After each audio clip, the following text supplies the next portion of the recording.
Tennis Grand Slam tournaments will all trial using a first-to-10 tie-break in final sets this year, the four competitions announced on Wednesday. Until now, the major events all employed different rules on how to end a match which reaches 6-6 in a deciding set. The Australian Open already uses a first-to-10 breaker, while the US Open has opted for a traditional first-to-7 tie-break at 6-6 for over 50 years.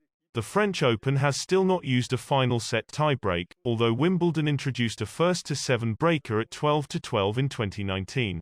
The Grand Slam board are pleased to announce the joint decision to play a 10-point tie-break at all Grand Slams, to be played when the score reaches 6 games all in the final set, the organizers of the Grand Slams said in a statement. The Grand Slam board's decision is based on a strong desire to create greater consistency in the rules of the game at the Grand Slams. With the exception of the US Open, the Grand Slams had no final set tie-breaks until 3 years ago. But there were calls for change after John Isner's famous match against Nicolas Mahut at Wimbledon in 2010, which the American won 70-68 in a fifth set after more than 11 hours of play.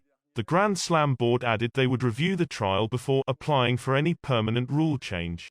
Tennis Grand Slam tournaments, including the French Open, will all trial using a first-to-10 tie-break in final sets this year, announces Amélie Mauresmo, the director of the Paris tournament.